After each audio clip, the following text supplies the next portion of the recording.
Coucou toi, j'espère que tu vas bien. Moi, je vais bien malgré les grosses chaleurs qu'on a, mais voilà, ça fait super du bien et on profite parce qu'on se plaint toujours qu'il fait froid, puis on se plaint qu'il fait trop chaud, qu'il se fait trop chaud, mais en fait, au final, on n'est jamais content. Mais moi, je suis super contente qu'il fasse des fois froid et qu'il fasse des fois chaud. Donc, moi, je kiffe et j'accueille et je profite de l'instant présent et de ce que la vie nous offre. Alors voilà, je voulais te parler du plus gros obstacle que j'ai dû affronter dans ma vie et qui fait qui fait la personne que je suis aujourd'hui. C'était il y a 2 ans, en 2023. Euh, j'ai perdu ma maman d'une longue maladie. Elle avait un cancer du poumon. Elle s'est battue pendant 2 ans et demi. À l'annonce de la maladie, ça a été pour moi très très difficile parce que ma maman était mon pilier. Je faisais énormément de choses avec ma maman.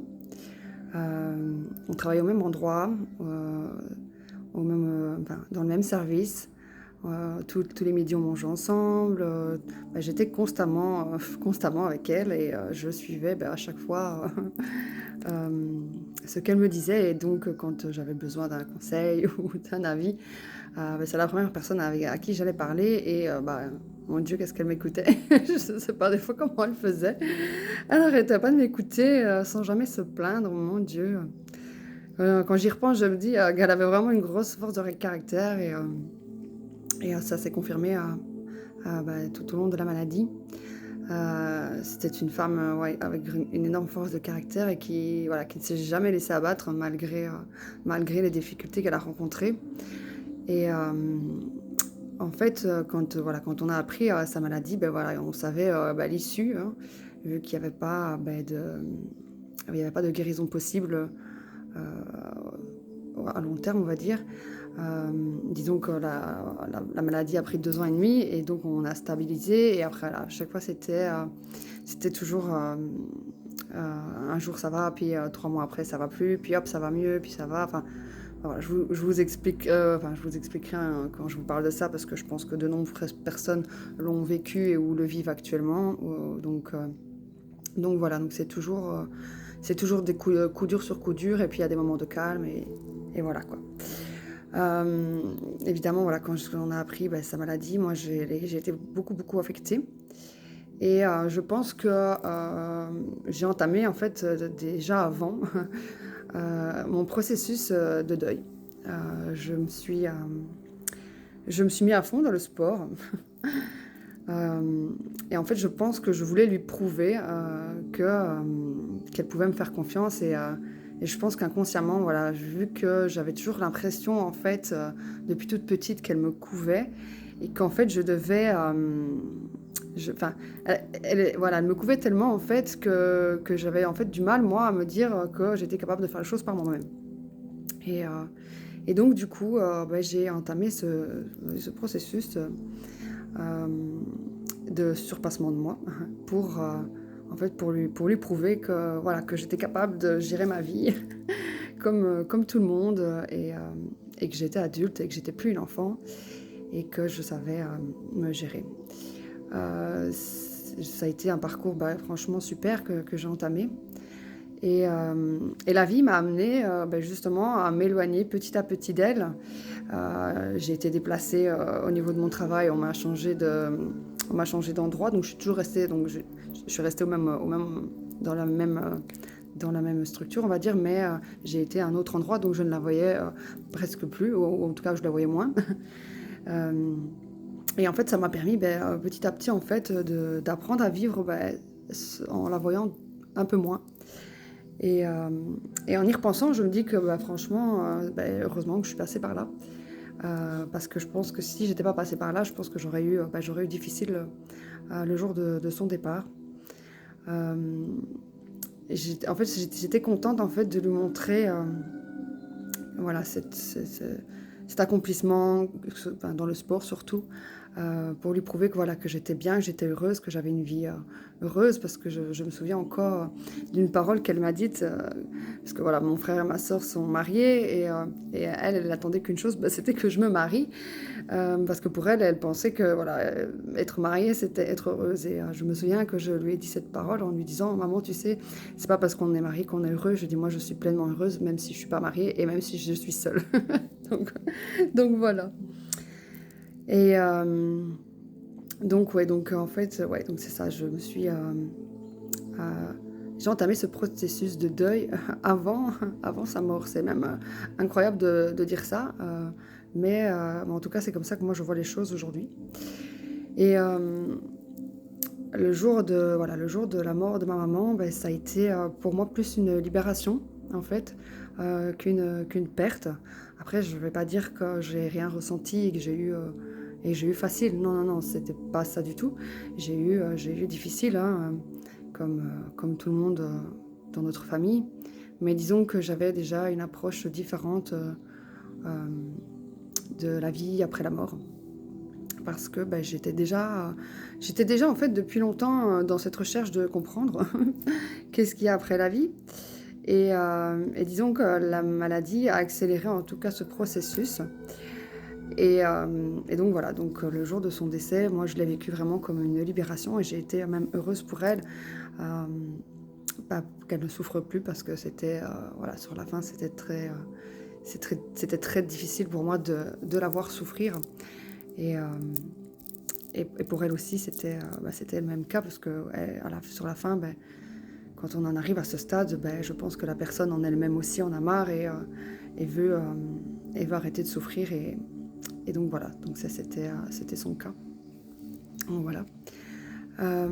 Évidemment, beh, à sa mort, mon papa s'est retrouvé, seul et moi j'ai été un peu, sa personne ressource et en fait, je me suis complètement, oubliée et j'ai complètement, mis, la mort de ma mère de côté pour m'occuper de mon papa, qui lui était, très affecté et lui ne s'est pas rendu compte, en fait que, bah, les soins palliatifs, étaient considérés comme les derniers soins, pour accompagner la personne, lors de son décès.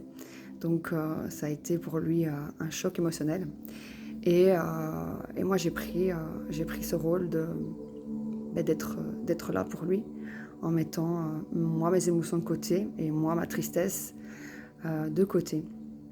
Hem et la deuxième plus grosse épreuve de ma vie, c'est que, bah, j'ai perdu mon père, 3 mois après, le décès de ma mère. Alors je vous dis pas comme c'était, quelque chose de très, très difficile. Si aujourd'hui je peux en parler, c'est que, j'ai fait un énorme travail, là-dessus, sinon, bah, je pense pas que je vous en parlerai. Hem, pour moi, ça a été le coup de grâce, voilà, vraiment le coup de grâce parce que, bah, je m'y attendais pas du tout par rapport à ma maman où on s'y attendait, où j'avais pu justement, m'y préparer et là, bah, c'était tout l'inverse et c'est marrant à dire mais étant plus jeune, ben, on pense toujours, bah, qu'un jour on va perdre nos parents parce que c'est la logique des choses, hein, on perd nos grands-parents, puis c'est nos parents, puis c'est nous, enfin voilà, c'est dans la logique des choses, hein et donc je m'étais déjà imaginé, plus jeune, comment j'aurais vécu la mort de mes parents et je m'étais dit que la mort de ma mère serait pour moi, la pire chose en fait qui pourrait m'arriver parce que j'étais tellement fusionnelle que je ne me voyais pas vivre sans ma mère en fait et je me disais toujours, que la mort de mon père, ben, en fait, n'allait pas, j'avais peur en fait j'avais peur en fait de ne pas être affectée de la mort de mon père parce que mon père n'était pas une personne, on va dire très gentille avec moi. Disons que il était toujours constamment en train de me rabaisser, me critiquer et maintenant avec le recul, je comprends, bah, pourquoi et je peux dire que je ne lui en veux plus et que j'ai fait la paix avec ça. Mais donc voilà, donc disons que je vais essayer de reprendre le fil de ce que je disais. Quand mon père est décédé, j'ai eu énormément, mais vraiment énormément de mal à l'accepter et c'est là que je suis tombée bien bas parce que, bah, voilà, je cherchais un échappatoire et j'ai noyé mon chagrin, dans l'alcool, Et c'était un peu ma fuite en fait. Et j'étais remplie de colère et d'incompréhension et je comprenais pas pourquoi ça m'arrivait, pourquoi moi, pourquoi à 3 mois d'intervalle. Pour moi, c'était inadmissible, c'était pas... Voilà. Et déjà, à la mort de ma mère, je ressentais un appel au fond de moi qui me disait de partir. Mais je ne pouvais pas, puisqu'il fallait que je sois là pour mon papa. Et quand mon père donc, est décédé, donc je vous dis, je suis tombée très bas dans l'alcool. J'ai même à un moment donné voulu mettre fin à mes jours, pour être vraiment honnête avec vous. Ça m'a traversé l'esprit plusieurs fois. Et comment dire, à un moment donné, je me suis dit, Lidwine, si tu continues sur ce chemin-là, en fait, tout ce que tu vas faire, c'est le rejoindre. Et je pense pas que c'est ce qu'il voudrait et je pense pas que c'est ce que tu veux toi-même. Et donc, du coup, j'ai écouté cette petite voix intérieure qu'on appelle l'intuition, que je ne savais pas ce que c'était à l'époque. Et je me suis dit, je vais suivre cette petite voix qui me dit de partir. Et donc, j'ai entamé ce processus d'éloignement de tout. Donc, je me suis éloignée de ma famille, je me suis éloignée de mon propre fils, je me suis éloignée de mes amis, j'ai quitté mon travail, voilà, j'avais déjà changé en fait de travail juste un peu avant la mort de ma maman, parce que je ne me voyais pas retravailler au même endroit, sachant qu'elle ne serait plus là. Donc j'avais déjà mis en place,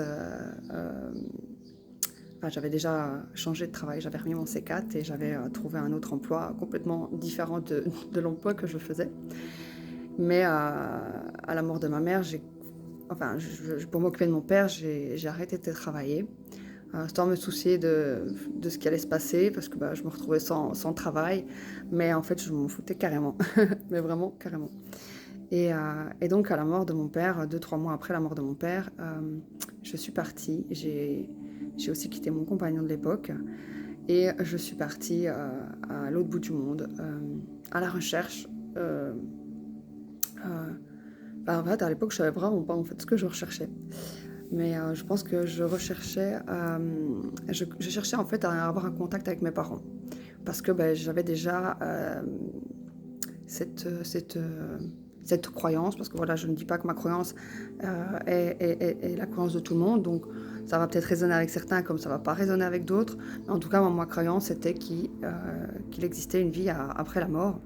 Et en fait, la mort de mes parents m'a amenée dans cette recherche d'avoir en tout cas comment dire, d'en être sûre en fait. Et je voulais entrer en contact avec eux par tous les moyens possibles. Donc je suis partie toute seule. J'ai pris un avion et je suis partie en Indonésie, à Bali. Pourquoi Bali? J'en sais strictement rien.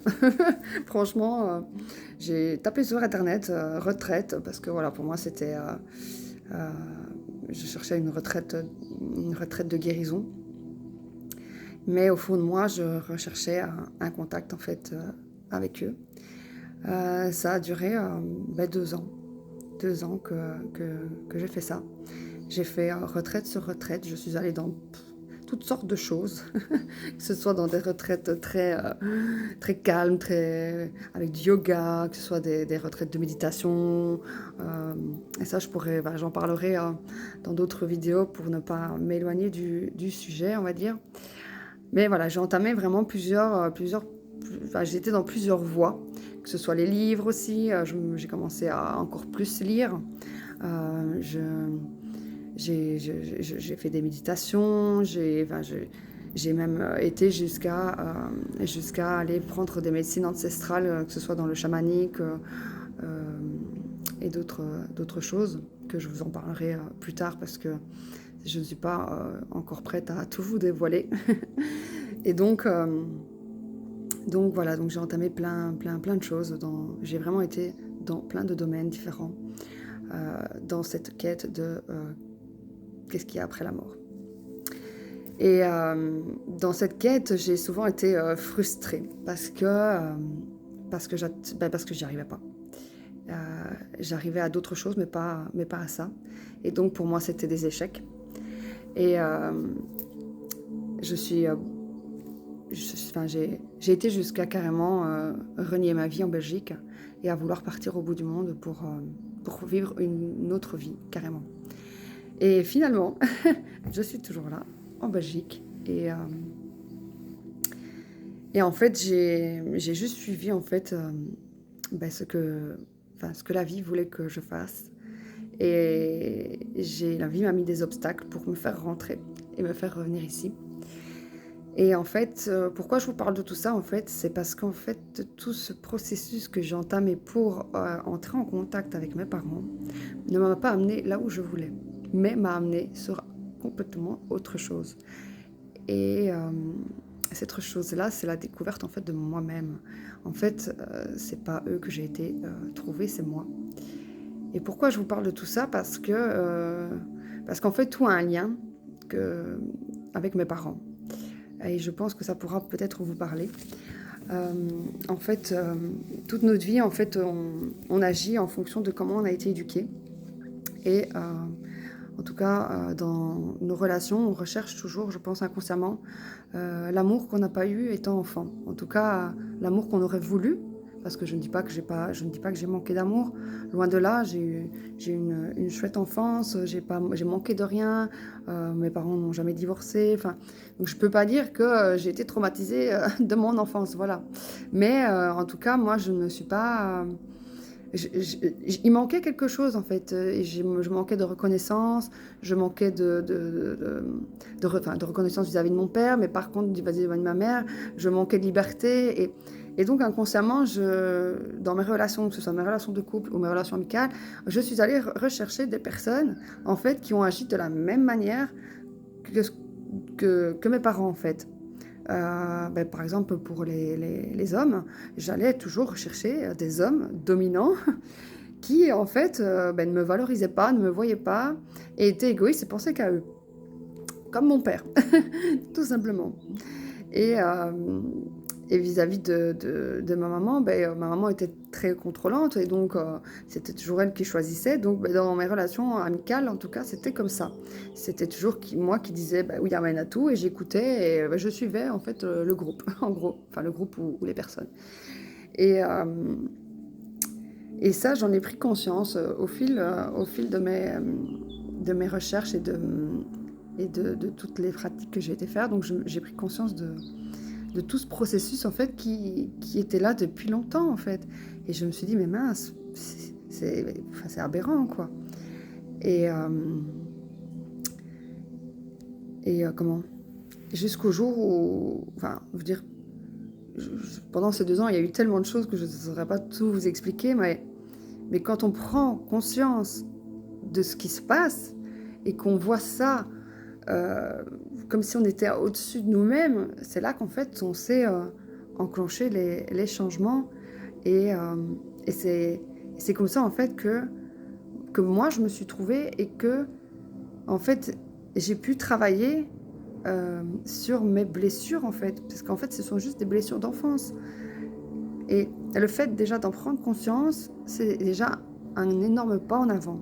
Et après ce pas en avant, il faut travailler dessus.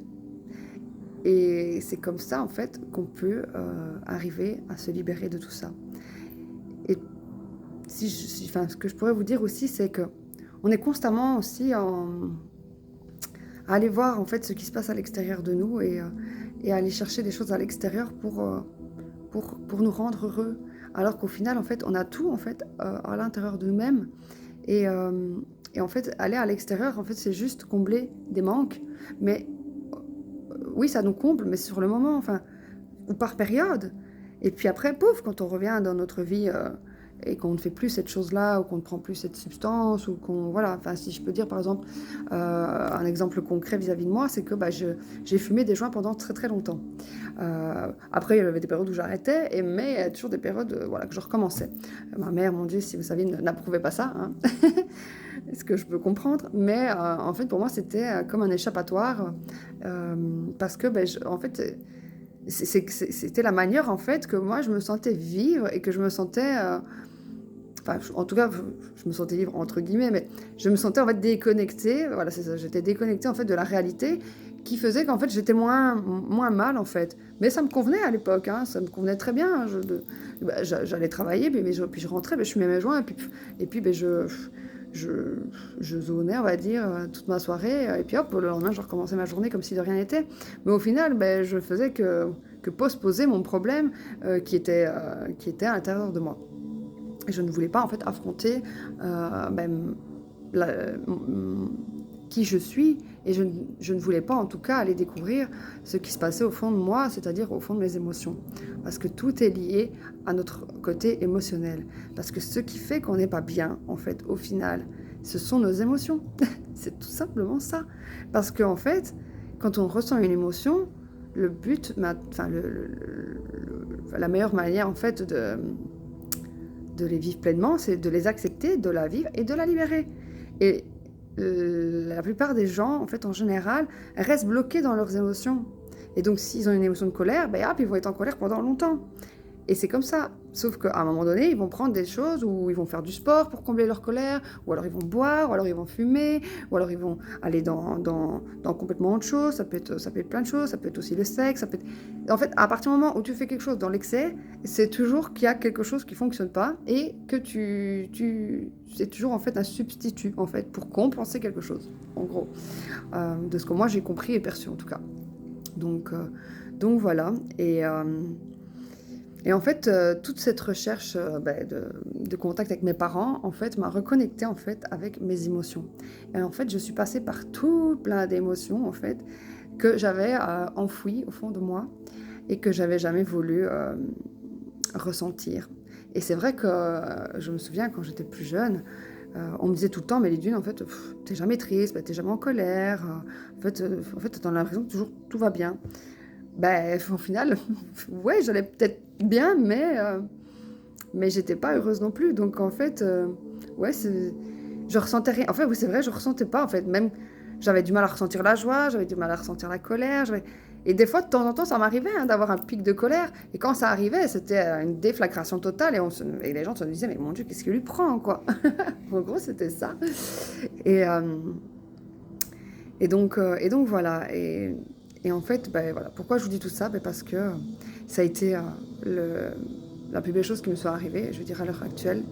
Euh, c'est cet événement, enfin ces événements tragiques de perdre mes parents a été pour moi la plus belle chose en fait qui me soit arrivée parce que c'est comme ça que je me suis découverte pleinement et maintenant d'où ils sont parce que je sais qu'ils sont quelque part parce que j'ai énormément de signes de leur part et ça je vous en parlerai dans une autre vidéo. J'ai aussi des contacts avec eux à travers la méditation par exemple ou les rêves et d'autres signes. Ça, je préfère vraiment vous en parler dans une autre vidéo où je ne parlais que de ça en vous donnant des exemples concrets. Mais en tout cas, j'ai perdu le film. Enfin voilà. Mais en tout cas, ça m'a permis voilà, de lâcher en fait toutes ces émotions et en tout cas de les ressentir et de les libérer. Et maintenant, voilà, maintenant je peux en parler, je peux parler de mes parents sans pleurer. Avant, c'était quelque chose que je ne savais pas faire. Il y a 2 jours, c'était l'anniversaire de ma mère et j'ai ressenti énormément de bonheur en pensant à elle et ça m'a fait même du bien parce qu'avant, c'était pas le cas. Mais voilà, c'est ça que je peux vous parler voilà, de ce que c'est le processus de deuil parce que chaque personne réagit différemment à la perte d'un être cher, que ce soit un parent, un enfant, un ami ou un animal, parce que voilà, c'est pas qu'un parent qui est difficile. Je pense que la perte d'un enfant est encore plus difficile qu'un parent.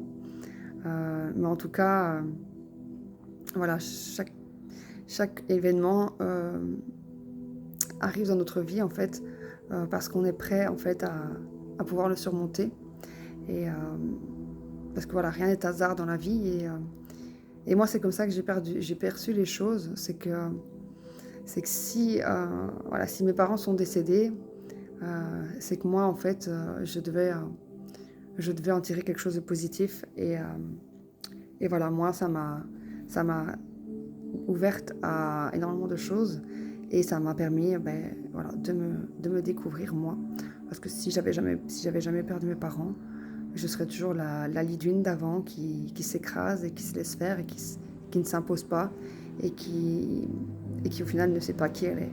Et aujourd'hui, je suis fière, mais vraiment fière de qui je suis, de qui je suis devenue. Enfin, pas de qui je suis devenue, mais d'avoir retrouvé ce petit enfant intérieur, en fait. Cette petite Lidwine qui était là, en fait, depuis toujours, mais qui était juste écrasée par toutes ces couches qu'on m'a mises sur moi. Quand je dis les couches, c'est par exemple quand on dit à un enfant ouais, tais-toi, tu racontes des bêtises, ou oh, mais non, toi, tu sais rien faire de ta vie, ou oui, mais enfin voilà, c'est toutes ces choses en fait qu'on a pu te dire en fait dans ton enfance et dans ton adolescence, qui au final en fait sont ancrées là-dedans et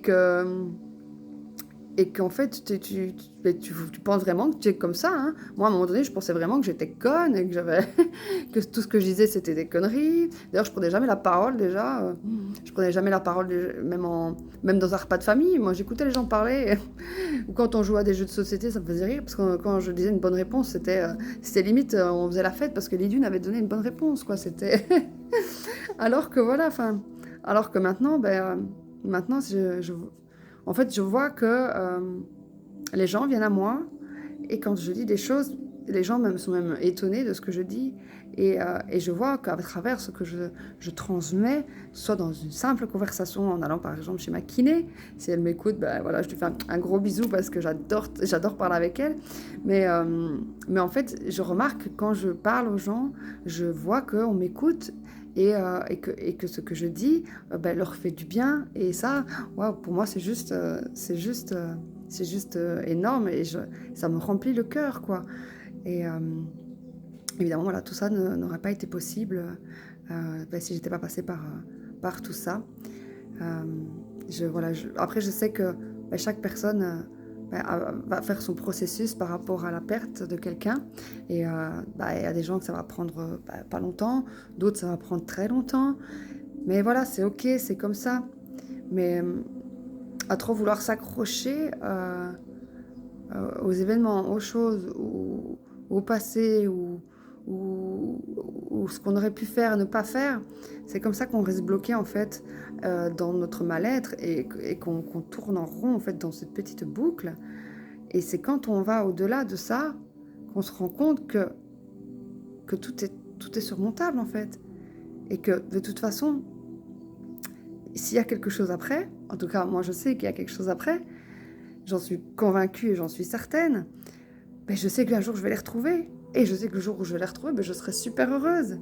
Et que même si là, ils sont plus là en chair et en os, je sais que je ressens leur présence.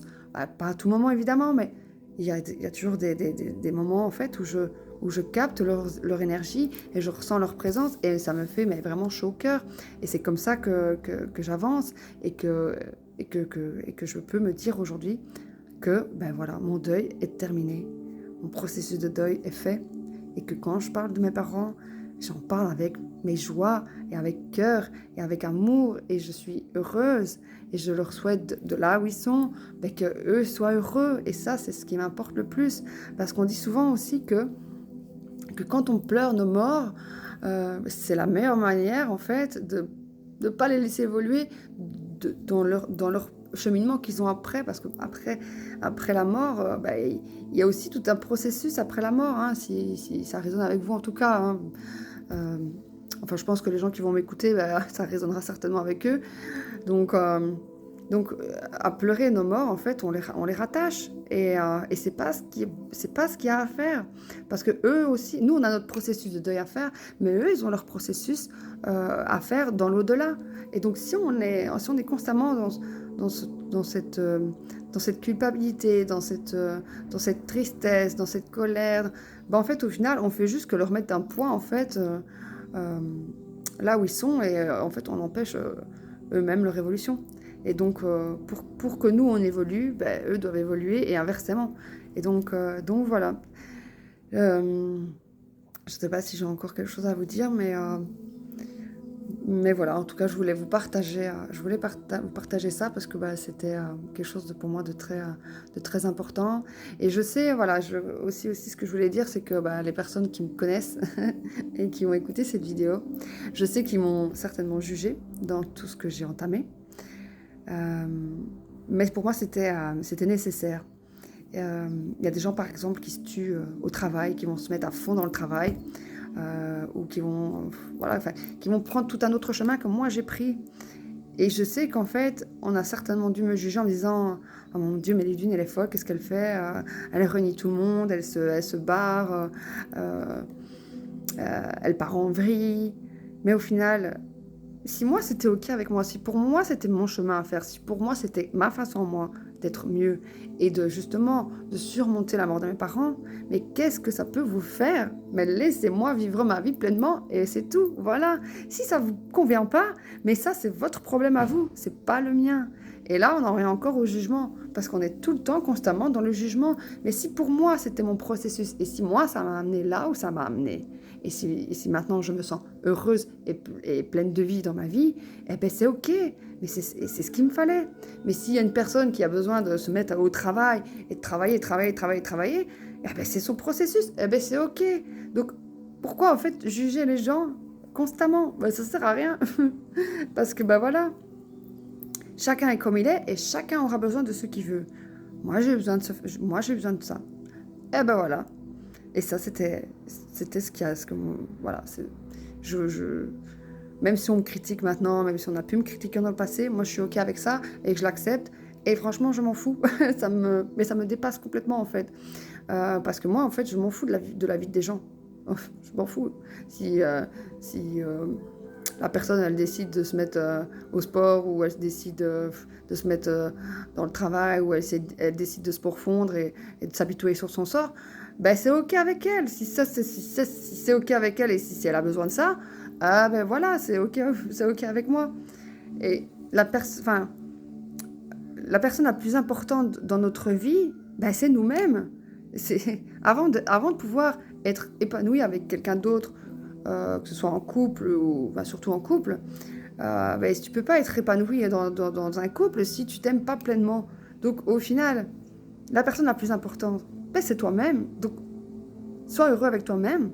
Et si pour être heureux avec toi-même, tu dois faire des choses ben, qui vont déplaire aux autres, mais c'est pas grave.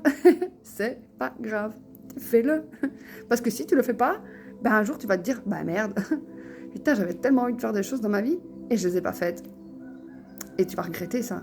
Et c'est toi, en fait, au final, qui va être mal pour les choses que tu as regrettées. Donc, moi, si je peux te donner un conseil aujourd'hui, eh ben, franchement, c'est de vivre pleinement ta vie et de faire ce que toi, tu as envie.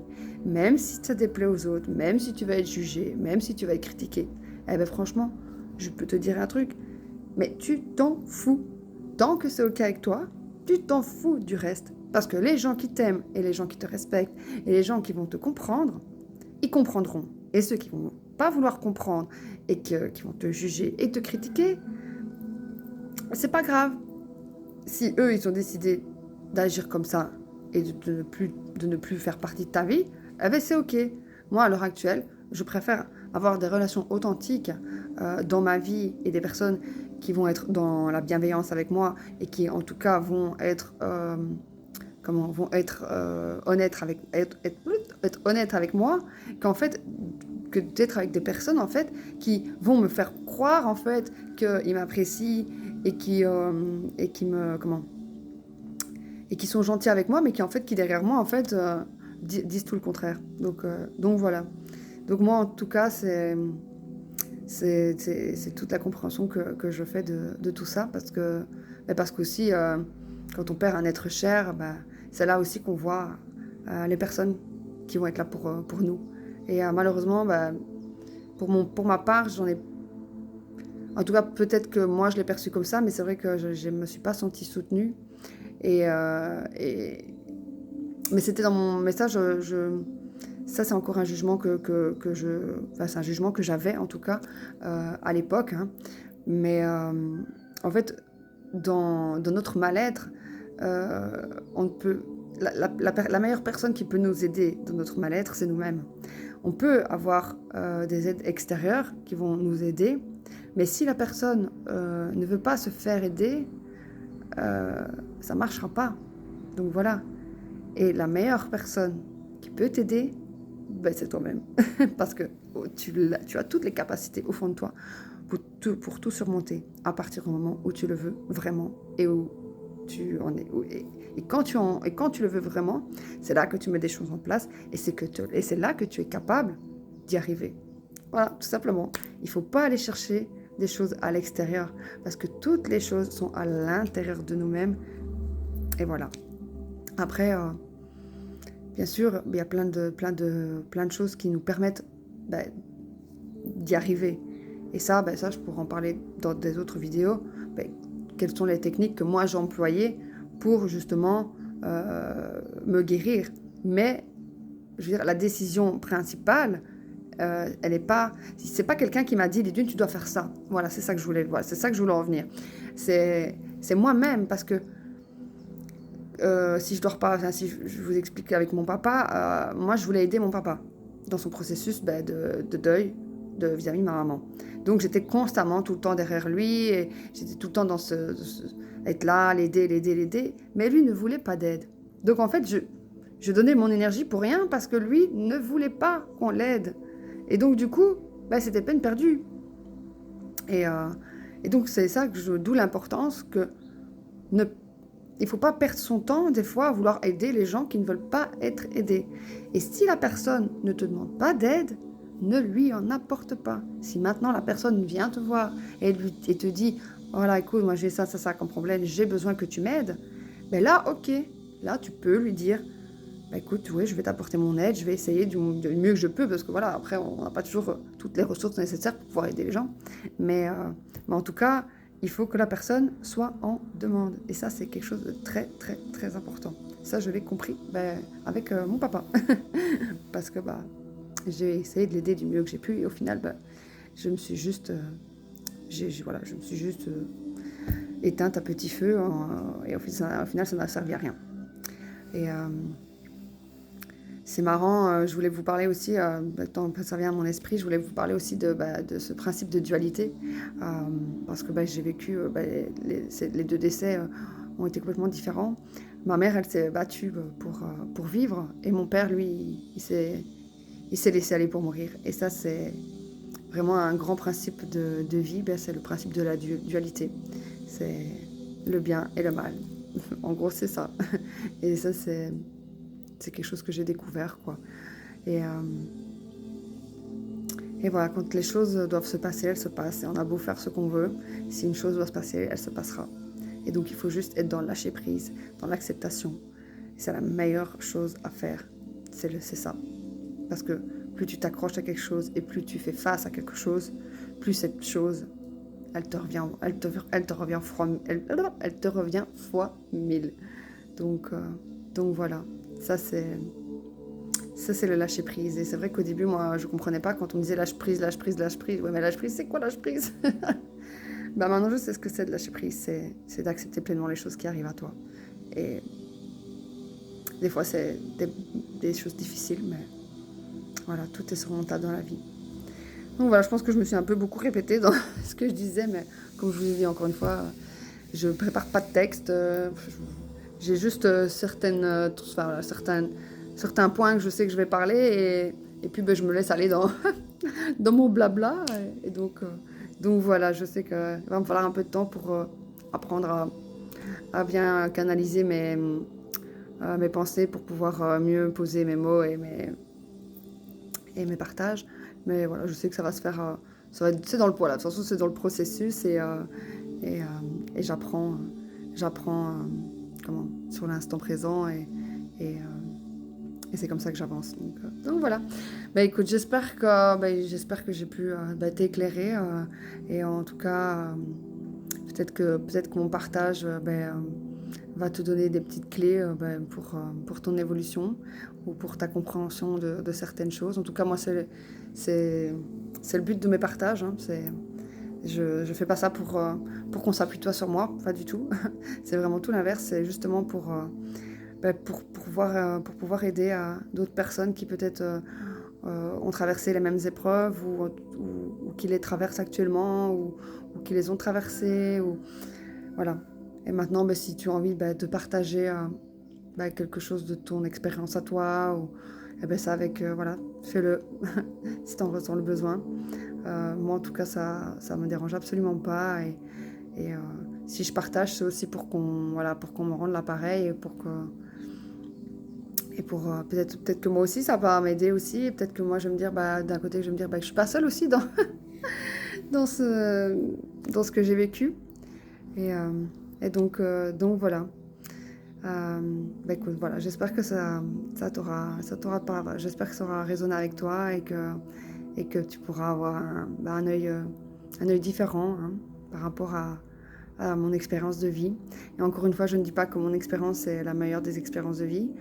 Chacun a son processus et chacun a sa voie à suivre. Moi, je pour partage juste mon expérience, juste mon vécu. Euh, je ne peux pas faire autrement. Je peux pas vous raconter des salades en fait. C'est ça. Je peux pas vous dire que. Enfin voilà, je suis authentique en fait. Je suis simplement authentique et c'est comme ça que je préfère partager les choses. Donc voilà. Je sais bien que cette vidéo est un petit peu longue, 40 minutes c'est beaucoup, mais bah bon. Voilà, c'est comme ça. Je suis ok avec ça aussi. Peut-être qu'après, plus tard, j'arriverai à faire des plus petites vidéos parce que je me doute que des fois ça doit être un peu long. Mais en tout cas, voilà, si tu as envie de m'écouter, ben, tu vas l'écouter jusqu'au bout. Et si tu n'as pas envie, ben, c'est OK aussi. Donc voilà. Allez, je t'embrasse. Ben, je te souhaite de passer une bonne journée. Bisous, bisous.